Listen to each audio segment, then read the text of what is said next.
Okay, so in this video I want to talk about rear hub carrier placement and what it means for how the car handles. So rear hub carrier placement is as simple as it sounds. So if I say flip over this B5M, I have on the rear suspension arm a rear hub carrier. Okay, simple enough. And there are also, as you can probably see, little spacers between the rear hub carrier and the suspension arm. So within this is the gap that's created in the suspension arm where I can mount the hub carrier. There is intentionally a gap that is larger than the size of the hub carrier itself, and I fill that gap with spacers. So I can put the spacers all up front, or all in the back, or some combination of the two. Now, what does it actually do to how the car handles?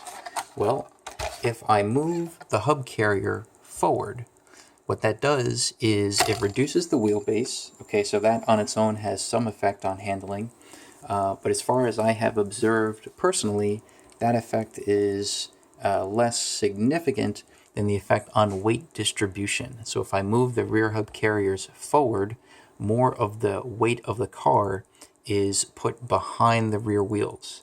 Likewise, if I move the hub carriers back, more of the weight of the car is put in front of the rear wheels. So changing the position of the rear hub carrier can have a nice, noticeable effect on whether the car understeers or oversteers. So on the example of my B5M, I generally run my rear hub carriers all the way forward. That puts a little bit more weight behind the rear wheels, and that prevents the car from oversteering too much. It's not necessarily like a corner entry or mid-corner or corner exit behavior. It's just more generically you have more weight behind the rear wheels instead of in front of them. And that makes the car a little bit more stable. It behaves a bit more like a rear-wheel drive car and a bit less like a mid-motor car. So if you find that very generically the car is a little too loose on a particular track that you're on, try moving the rear hub carriers forward, puts a bit more weight over the rear, and see what that does for you.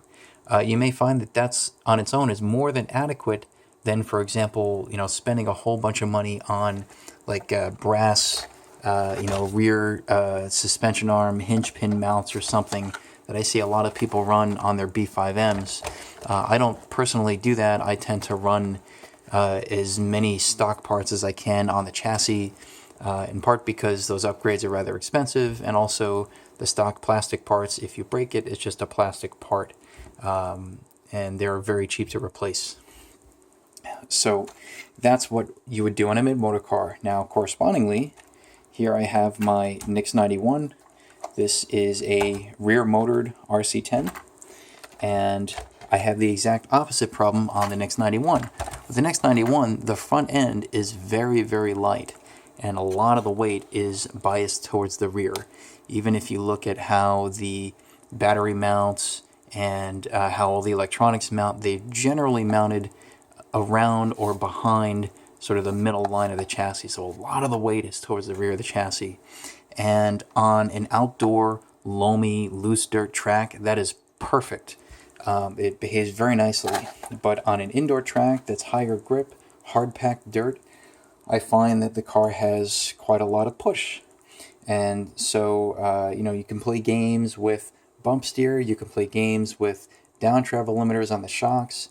I have separate videos on that to try to get the car to have a bit more corner exit steering, but that might not be enough on its own. So you may have to employ other tricks, such as, for example, moving the rear hub carriers all the way to the back.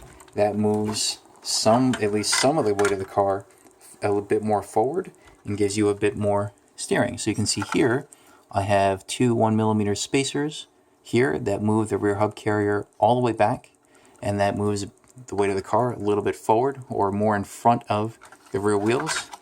So on a rear-wheel drive car, I tend to do the opposite thing with the rear hub carriers as I do with a mid-motor car. Here I move the hub carriers forward. Here I move them backward to have a more neutral kind of handling behavior for either. Okay. Now, the Nix 91, is something of an aside, or if I may go on a tangent, that on its own will not be enough to get all of the corner exit steering that you would really want on a high grip track. You have to play other games like play around with the spring tension, again, down travel limiters, bump steer. You might even have to add an anti-roll bar to really get the rear to rotate more on corner exit. So there are a lot of little setup games you will find yourself having to play on a car like this to get competitive corner exit steering, okay? With a mid-motor car, you don't have that problem because there's already so much weight up front. There's less you have to do with weight redistribution. But again, the rear hub carrier is a very effective tuning option. It's quick to do.